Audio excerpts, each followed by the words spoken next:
You wanna put? Hey guys, and welcome to the second part of lipoproteins in this series of Pathophys with Mac. So today we're gonna be discussing the diseases, the classification, and I'm gonna be telling you some little details about every disease. Okay? So yeah. And this might be the last video I make. I don't know if I'll be making any videos later. So there might be the last goodbye. Okay, so let's get to it then. So the topic for today is first let's start with the WHO classification.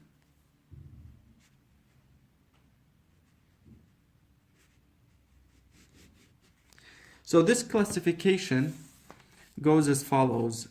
We have 5 types. So you have type 1 and type 2. I'm writing the numbers in Roman so that, that's how they're written. 3, 4, and 5. Okay, here's how you memorize each type with the problem involved in it. So the first one, I memorize that the first is the first. The first one is the first step. You can imagine it as the first step. Okay?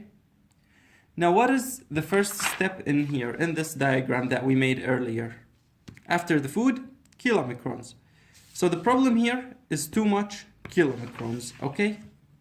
So in the first step, the problem is kilomicrons, all right?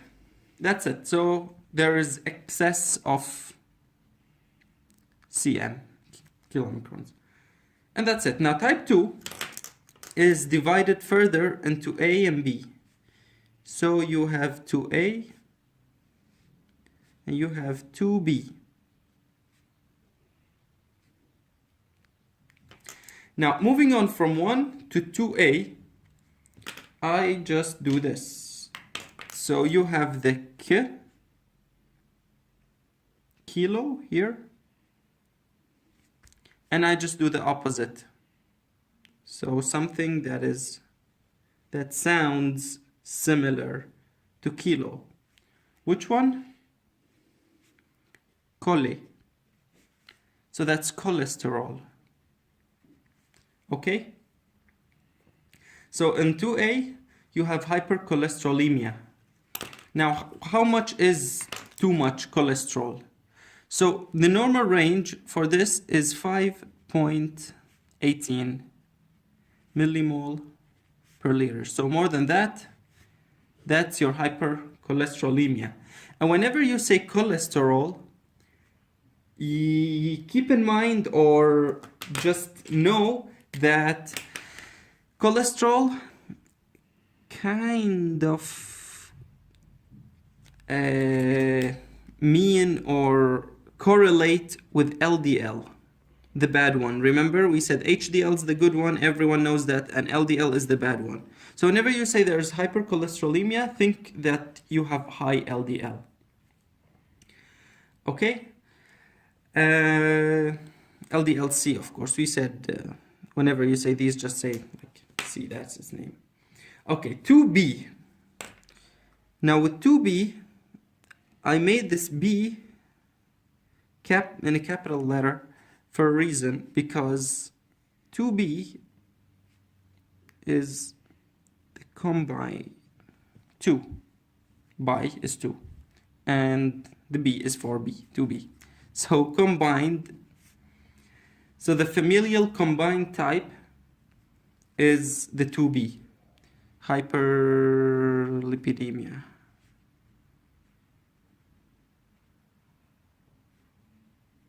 What is the combined? So what's the combination? It's the two similar ones, LDL and VLDL. Okay? So the combined are the famous bad ones, LDL and VLDL. Of course, we don't talk about IDL because it's just intermediate and changes its form right away. And we don't talk about HDL because it's a good one. So the combined are the two that are kind of similar to each other, VLDL and LDL. And that's it. Next is what? 3. 3, you can write it like this. Right? That's 3. So, 3, but voila. So now it's beta. Okay, so 3 is beta. And that's why this one is this beta lipoproteinemia. Lipoproteinemia. All right? And which one is increased in it? The one that's beta, okay? And that's beta VLDL.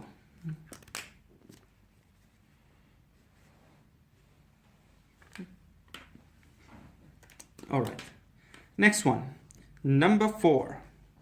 Now for number 4, we just need to think of something that we haven't mentioned yet. Okay, we mentioned the cholesterol, we mentioned LDL and VLDL in many ways here and here, and we mentioned the kilomicrons. Okay, what's left is the fat that we all know and that can cause also problems if it increases, and that comes after 3. So what comes? It's like 3 but not 3. Okay,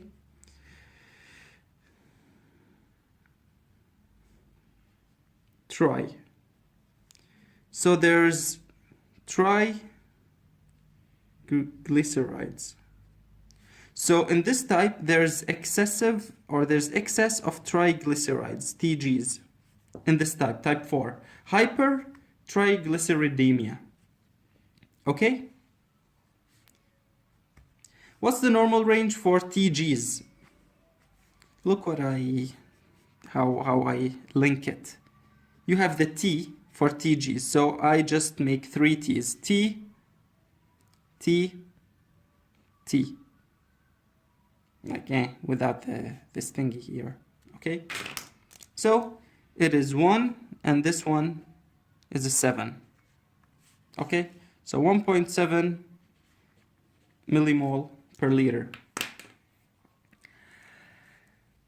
And if you want to know what are the cases or what increases in high triglyceridemia, think of the where do they come from? Remember when we said this LPL, it munches out, it takes out the Apo-E, and it takes out free fatty acids and TGs, triglycerides. Okay? So where do we take them from? Or if you have high triglycerides, then the ones that would accumulate are the ones that do have triglycerides. That is being LDL and VLDL. Okay?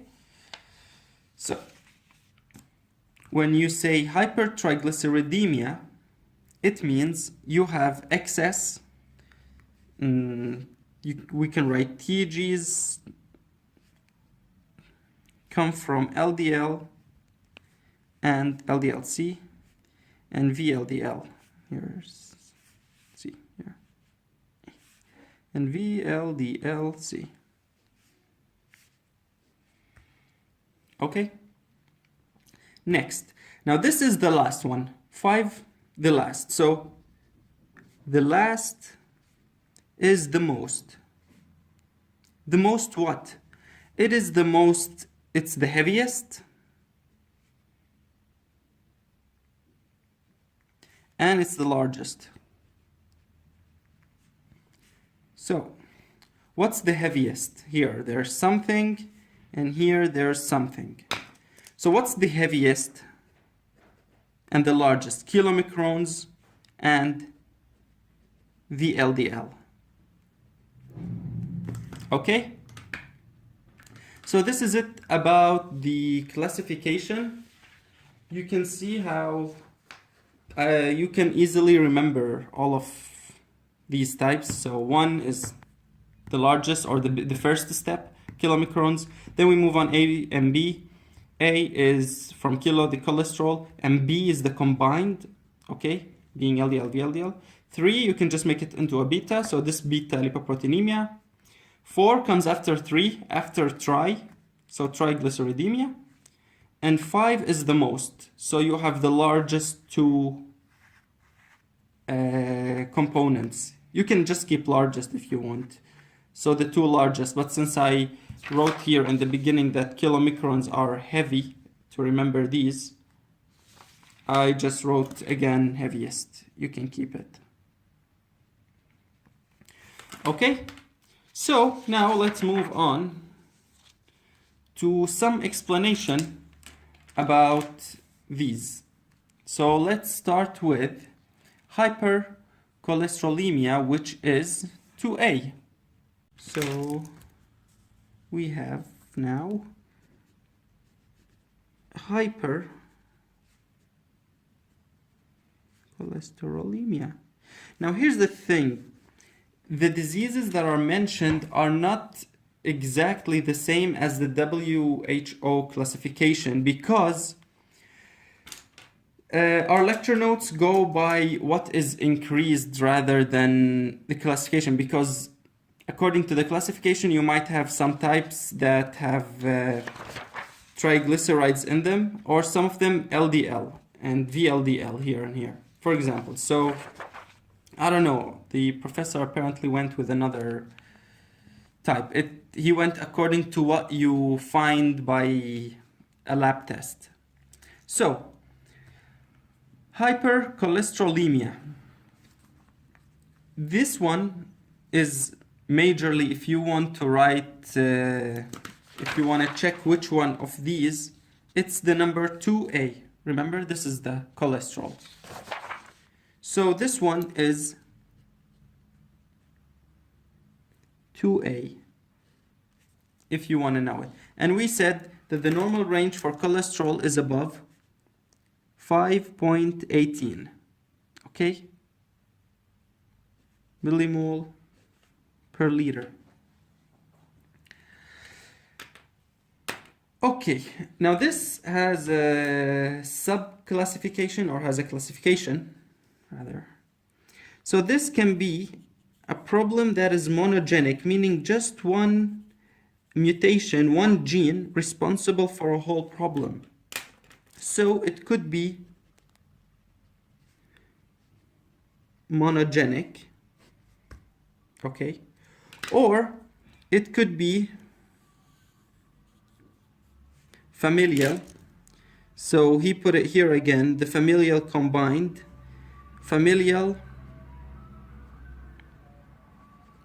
and that's the 2B according to WHO. So familial combined, and we will talk about it later on. Or it could be, if it's not just the genes, then it could be multifactorial, right? So it could be polygenic. Polygenic meaning that there are many factors, environmental and the same genes here can play a role in the polygenic one, okay? So for the polygenic, I'm gonna write it right away that it's the same plus, so same genes can play a role, but additionally, you can have the environmental factors such as someone having a poor diet or fat-rich diet, or low exercise, low activity, or high body weight. So all of these are what you mostly need to know about the polygenic. Of course, same is gonna be like all here. You can mention them again. And the last one,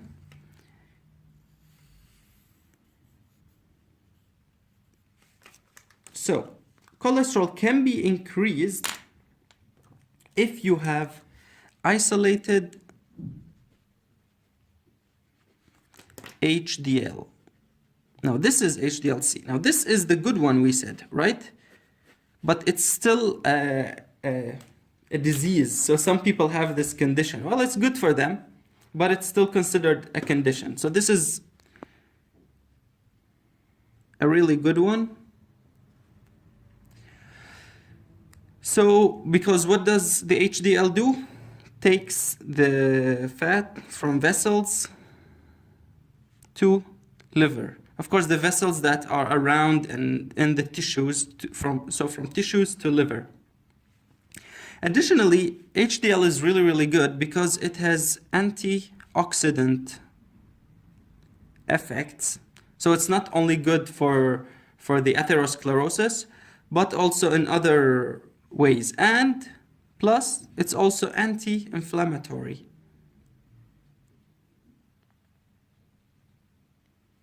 Okay?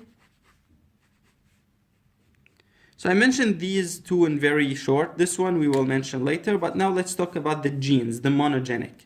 So one gene can be responsible for one problem.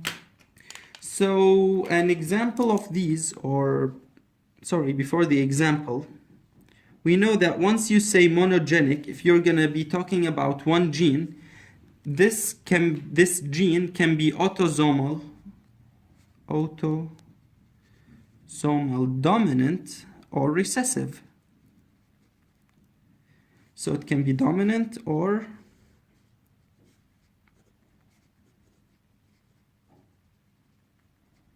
recessive. Dominant, recessive.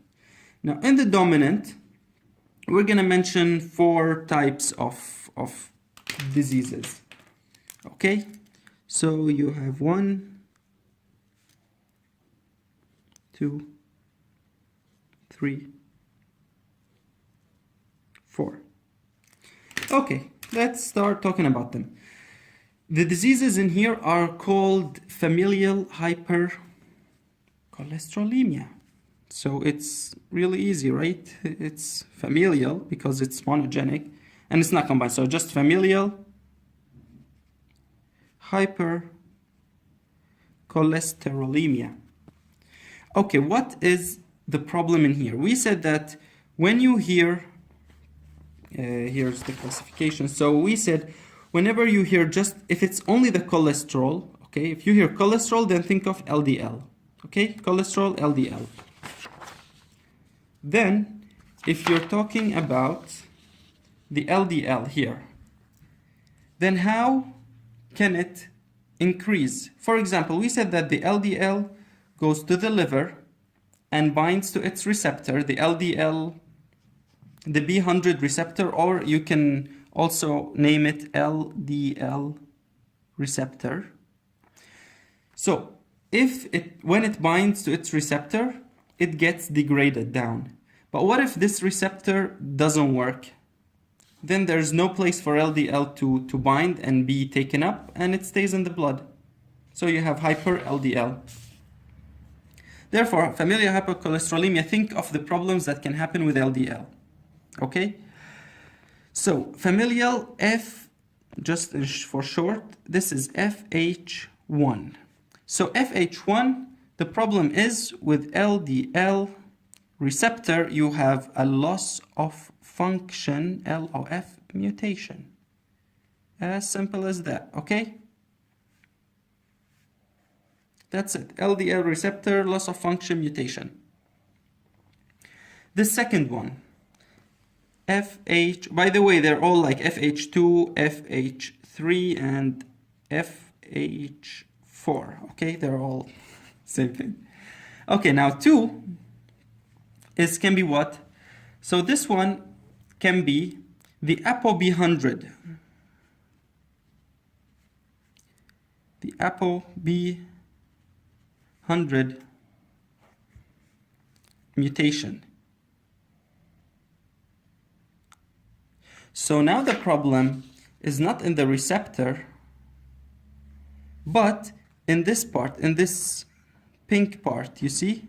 This one? This is the Apo-B 100. So if this is mutated, if let's say it has another shape or it's absent, then again, it won't bind. Remember we said apoproteins have the function of binding surface, like B100. So here, this is it. If there's a problem with it, it will not bind. Therefore, LDL will accumulate. So the Apo-B 100 mutation where the receptor binds. Okay, just for you to know what is what. The next one is this. It's a really long name for a gene I didn't memorize. I just know it's a PC, like personal computer, and then SK. Okay, PCSK9. What you need to know about this is that this gene helps whenever LDL binds to it inside the liver, inside the hepatocytes, this will be degraded by the PCSK, okay? Or actually, sorry, not necessarily, when it binds, okay, sorry. When it binds, they go inside, and here you have the PCSK9, okay? So it goes like this, and then it brings it out again. Now, if this one functions way too much, if there's too much degradation of it, then it will not go out again. So it's the same as if you don't have the receptor, because once it gets taken up by the liver or degraded internally, endocytosis, then it won't come out again, meaning there are no more receptors for LDL to bind, and it rises. So PCSK, now it's a gain of function mutation, okay, because it does too much internal degradation. All right, so PCSK gain of function mutation. This is different than when you lose the function of the receptor simply. Okay, and the fourth one, this one is, okay, let me just write it for you here. PCSK gain of function equals, or which means there is too much degradation. Okay, the fourth is a new, like a newly discovered syndrome, like, so it's really not clear why or what happens in it. It was, I think, in 2014 it was discovered, and this is just a new one in which none of these reasons were found. So it's not one, it's not two, it's not three. Then they just named it. Oh, then it's like someone was happy. Oh, I found a new syndrome, and he named it just FH4. So this one is a really stupid one. Okay, so these are the dominant one. Now let's move on to the autosomal recessive. For this one, make it in orange. We have mainly two. So we have autosomal recessive familial hypercholesterolemia, ARFH. And the problem in it, I just know there's an R here, right?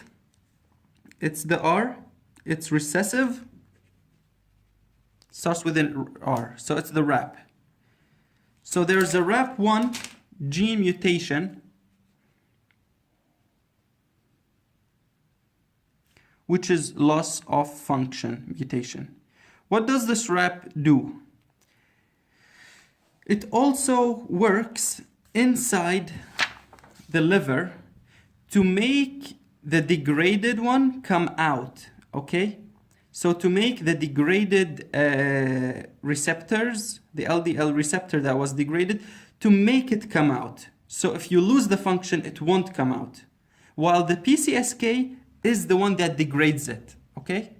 So that's why they kind of work opposite to each other, and that's why in here it's a loss of function mutation again. So it doesn't come out. You can just, let me write, LDL receptor doesn't come out, okay? So it's like you have no receptor, meaning LDL binds to nothing, doesn't find anything to bind. Okay, and this is the R, meaning it's receptor adapter protein, okay? So this is for the receptor adapter protein. Now the next one is called FH-like syndrome or whatever. This one, I couldn't find much to bind it to or to make a mnemonic or anything. So I just started making up letters. And I was like, A, let me make it in black. So I was like, you have A, you have B, you have C. Let's put something that looks like a C, a G, okay? So you got G5 and G8. I don't know, I just like ABC. And then something that looks like it is a G. So you have ABC, G5, and G8 mutation. Trust me, guys, there's no connection, no good way of knowing which one would cause which thing. Like the names of the genes are not always correlating with the problem itself. Okay? So, but let me tell you what happens in here. Okay, the name doesn't give it away, but this one maybe you have to memorize on your own. So in this problem, there is increase in something that looks like cholesterol, or actually it is cholesterol, but it's not animal cholesterol, it's plant cholesterol. And these are called phyto or phytosterol. So phytosterols would increase when there's a mutation in this. So people who have these mutations, they cannot digest, or they actually absorb more, and they degrade less inside the body, I mean inside the blood, less the plant cholesterol. So phytosterols from plants, okay? High absorption and less excretion. That's the problem in it, okay? Now these two, we said, of course, if you have a problem here and let's say the problem is FH. So you have, there's always two chromosomes. For this to happen, the recessive one, you need both of them to be damaged, okay? For the autosomal recessive. But for this one, you can have, it's not a carrier. There's no carrier in here because it's dominant, so it will show. So one of them, if it's there and the other is good, it will still show it will manifest. So what I want to write here, that these can be, they can be homozygous or heterozygous. Okay? Heterozygous or homozygous. The difference between those can be shown even in the symptoms of the patients. Because if it's homozygous, then it's both alleles are affected, or both of them are of the disease, and therefore it shows earlier. So this one the disease presents itself early, even less than 10 years of age. A child will have the disease. Well, this one shows later, but it's still before 30 years of age. Okay? Now, what are the symptoms that will present in these cases? So let's talk about the symptoms here. In the homozygous one, if it's very, very early, then you will have some extra or some special ones for these. You will have the arcus cornea. So their cornea, you can see that there's like a ring of fat. So arcus cornea, a white ring on the cornea. But they are both common with the following, that you have these things called a xanthoma or a xanthema. I think it's a xanthoma, okay? Just eruptions of fat on the skin. And these can be, so you can have a cutaneous xanthoma, which can be on the elbows, can be on the knees, can be wrists, hands, you name it, okay? And you have also these ones, you have cutaneous and these will be on the tendons, sorry. So you have tendon xanthomas, okay? While for adults, this one, the one that shows later, this will be specific that you have xanthomas on Achilles tendon. Okay? So this is it about the hypercholesterolemia. Now we will move on to hyperglyceridemia. Okay? So hypertriglyceridemia. Hyper-TG. Now we could write that this type is, according to these, is type 4, but you'll see that when LDL and VLDL increase, you might see also other types. Okay, so triglycerides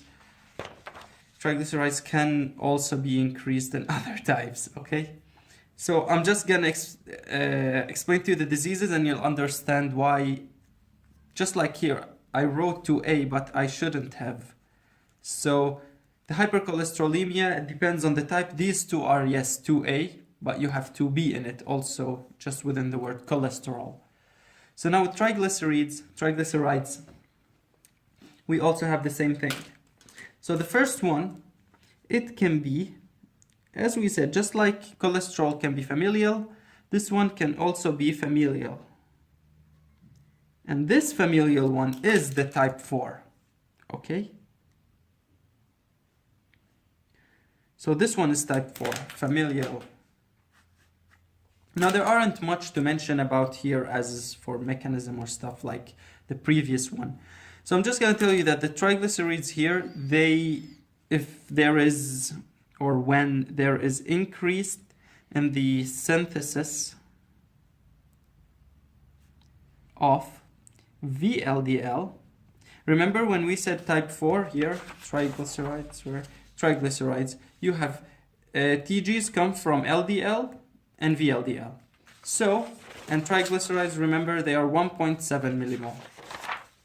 So when they increase more than 1.7 TGs, okay, here, more than 1.7 millimole per liter. There we go. So it can be familial due to high synthesis of VLDL-C, or for example, inability to break it down, or inability to catabolize the VLDL. And of course, if this one increases, if there's too much VLDL, you're not able to move forward, then you won't end up with HDL and HDL3. If this one is not catabolized well. Okay? So this leads to, or may lead to, less HDL. And that's a real problem. You don't have the good one and you have too much bad one. So this is it. This is mostly what you need to know about this. So familial, there's more synthesis. 2 can be familial, but you have Lpl deficiency.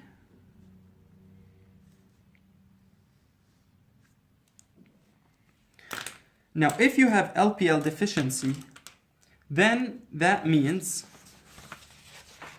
here again, okay, then it means you will have a lot of, okay, here, then LPL works here, remember, so you'll have a lot of kilomicrons, and you will have a lot of here, see, LPL, you'll have a lot of VLDL, so this will increase the kilomicrons and the VLDL.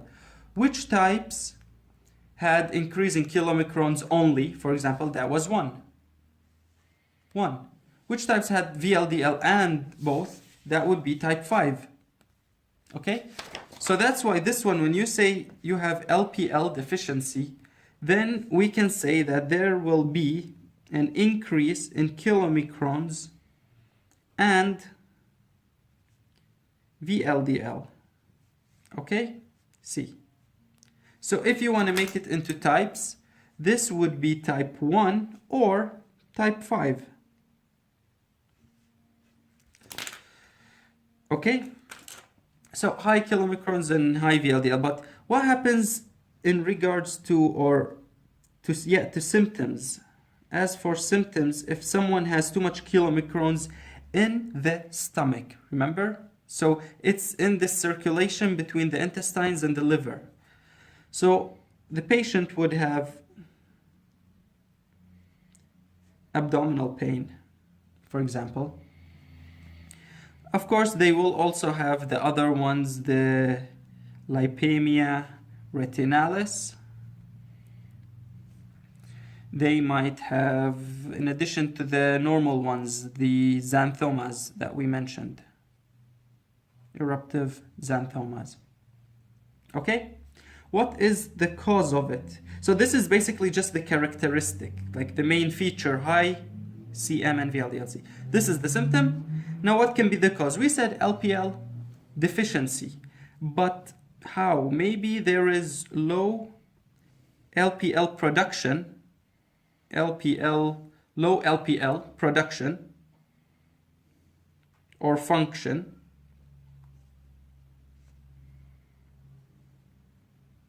Right?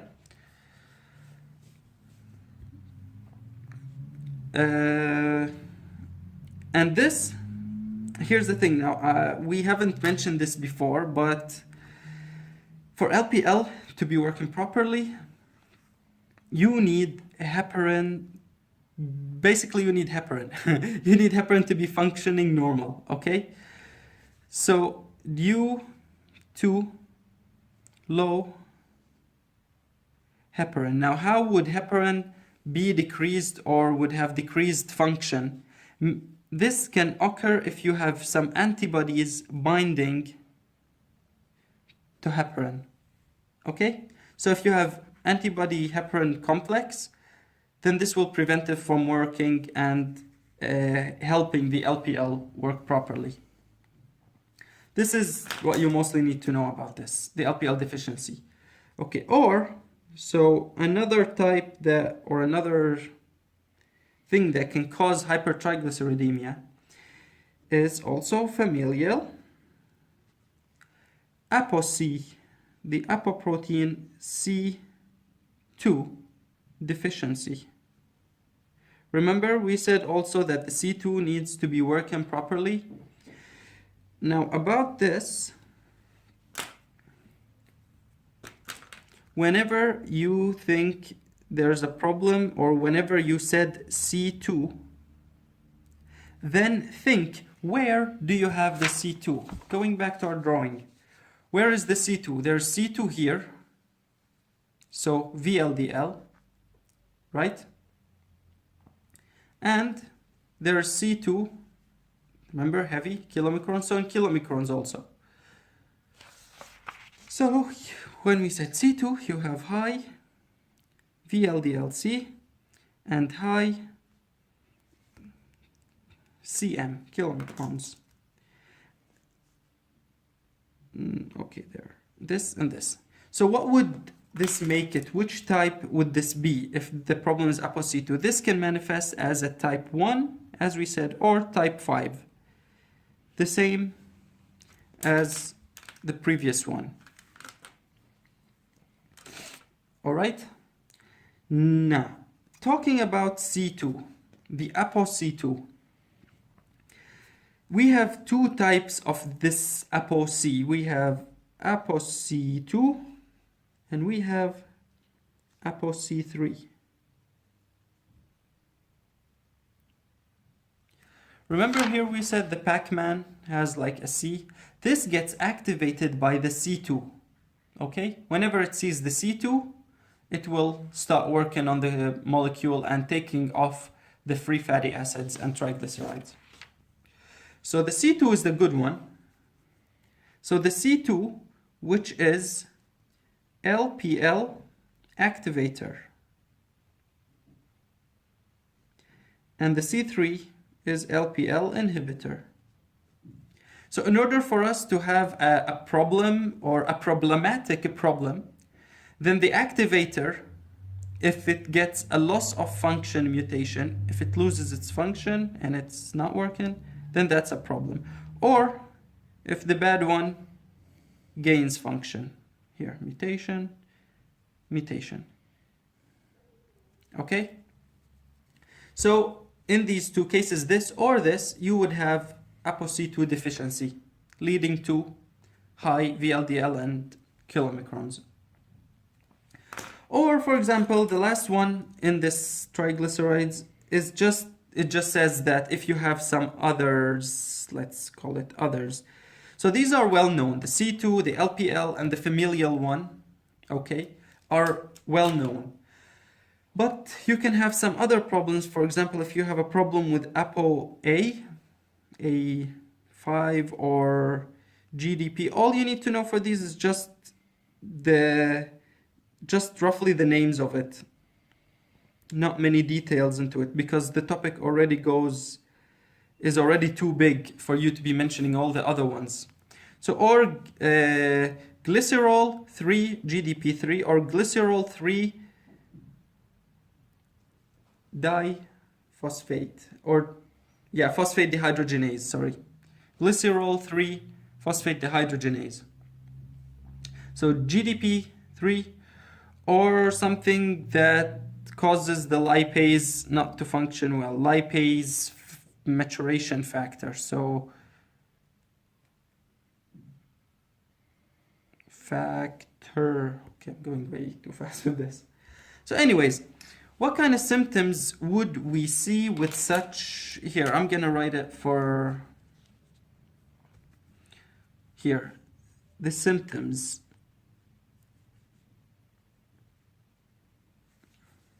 So symptoms would be if you have too much triglycerides. Remember, we have a problem in mostly in also kilomicrons in addition to VLDL, okay?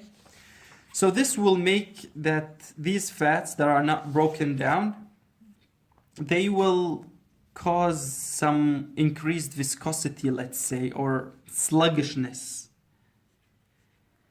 So you have a sluggishness in what? In this will make, so if you have too much kilomicrons, and then when they get taken up and thrown as cholesterol and bile, too much triglycerides in bile, it will make it thicker.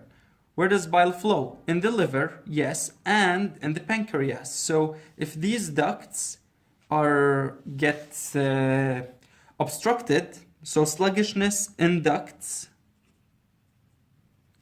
this will cause increased fat. Okay, let me make it in another color. So this will lead to high fat in ducts, but mostly not in the large ducts, because they're large, you know. In the small one, in the microcirculation, even smallest molecules can cause obstruction.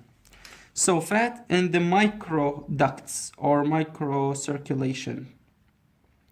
Then this would be a problem, okay? Then you will have more oxidation, and this will cause inflammation.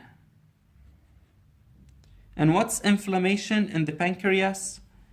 Pancreatitis. Okay? So here you have pancreatitis. This is, how to say, like a special feature if you have the triglycerides, additional to all the other things if you have with the cholesterol. Okay, now let's move on. So we wrote here and here, running out of paper. So I'll keep the paper. So next is the mixed one, and this is very, very short. So you might have mixed hyperlipidemia. Hyperlipidemia. Now we will mention the ones that we haven't mentioned, okay? Mixed. Remember the name? We mainly have just two diseases. So you have the type, the familial, or familial combined.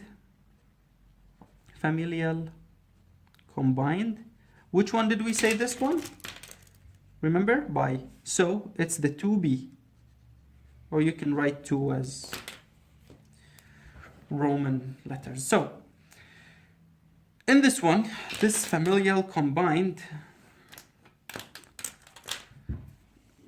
this can be shown in different, or can show itself in different symptoms and different signs. So it's not well known that, oh, this disease always shows xanthomas, or this disease always shows pancreatitis. It can be in any form. And to make it even worse is that it has different mechanisms that lie behind the disease. So even the mechanism itself is not well known, and different mechanism behind it. But, okay, here's a but. But what we surely know is that in this type, in the combined one, but we surely have high triglycerides and high Apo-B, okay? The B comes from the VLDL or the LDL, and high triglycerides, okay? And at the same time, so we have two things we don't know, two things we do know for sure. And what we know for sure is that the LDL receptor is normal. Otherwise, if the receptor wasn't normal, then we can simply go back to not being combined, and it can be to one of the monogenic, and we can recognize the gene itself. Where is it here? The LDL receptor, and it would be FH1.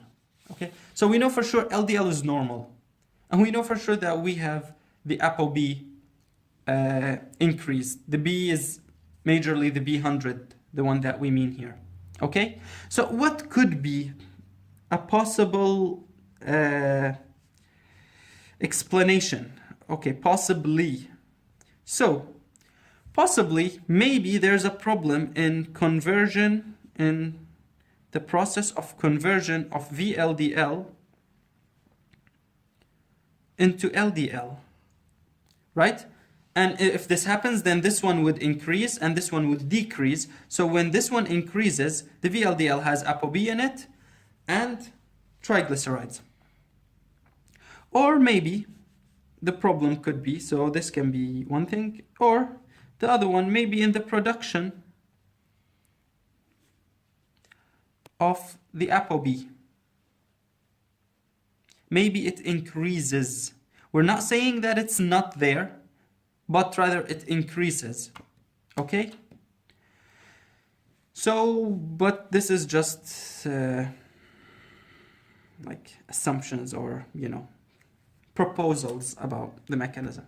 Okay, the second one is the one that we didn't talk about yet. And that is that this beta lipoproteinemia. Okay, this beta lipoproteinemia, which type is this? Remember beta? So it's this type.